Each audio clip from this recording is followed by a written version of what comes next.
Namaskar dosto, my name is Kalpajwal. Today we will be doing the second exercise of number systems. Hope you guys like the video, so let's start with it.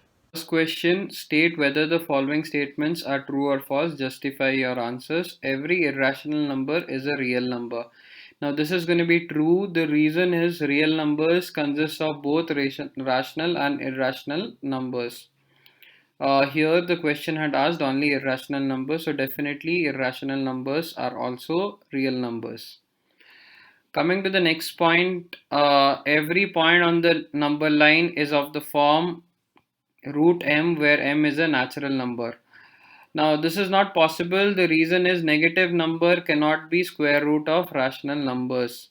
So that's the thing, you will never get a square root as a negative number. So this is not true. Coming to the next question, every real number is a irrational number. So in this, what has the question told is real number is irrational, every real number, but there is a small thing here, that is, uh, real numbers are both rational and irrational numbers. So here the question did not tell us anything about rational numbers. So this is going to be false. Coming to the next question, are the square roots of all positive integers irrational? If not, give an example of square root of a number that is a rational number. So there are many numbers like this. So, we can give any example. Let's say root 36. Root 36, square root of 36 can be 6. Square root of 16 can be 4. Square root of 25 can be 5. All these are rational numbers. So here root 25 is equal to 5. That is a rational number. That's what I've written. Getting into the next question, the most important question of this exercise. Show how root 5 can be represented on a number line. So for this, what we would do is we can write root 5 as root of 4 plus 1. Now 4 can be written as 2 square and 1 can be written as 1 square. Now what we would do is we'll just draw a number line. Make sure that it is not very long. Up to plus 3 and minus 3 is fine.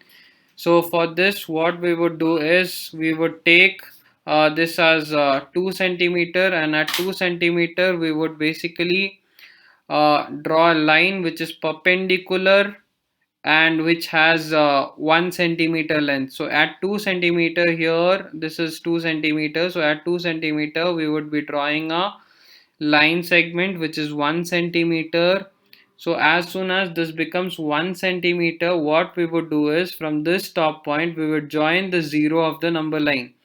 So we join this here, as you can see. So after joining, we will be naming this. So I've named it as O, P and Q. Now what we would do is we would take the compass and keep our needle here and keep the pencil here and draw an arc, as you can see here. So we have drawn an arc here.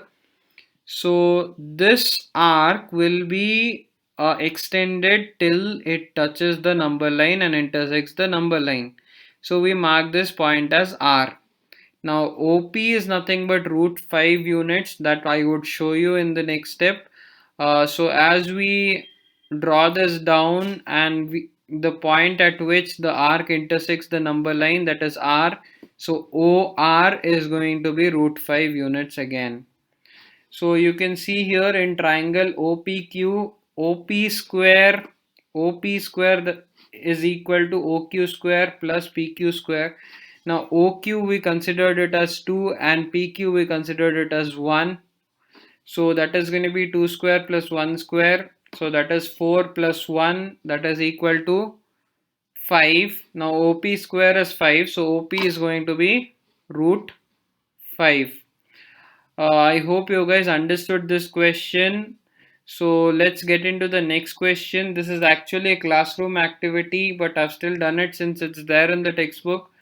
So we need to draw a square root spiral. So for that, what we do is I just draw a line segment which is 1 centimeter long and I mark it off as OX1. Now I draw another line segment from x1 which is perpendicular to OX1 and we name it as x1 x2, and this is again of the same length as that of OX1. So what would happen here is this is also 1 centimeter, this is also 1 centimeter. Now we would be drawing OX2, we'll be joining OX2, and that's going to give us root 2 units. Now what we do is we draw a line which is equal to OX1 or X1 X2, that is 1 centimeter, and which is perpendicular to OX2. As you can see here, we have drawn a line segment which is X2 X3, and this is also 1 centimeter, and this is perpendicular to OX2. So now if we join OX3, this should give us root 3 units. Again, if you want root 4 units, what we would do is we would draw a perpendicular with respect to OX3 at point X3. So you can see I have drawn it here, but I have not written root 4 because that's not required. This much is enough. So I hope you guys like the video. Please do share it with your friends and consider subscribing to the channel. Thank you.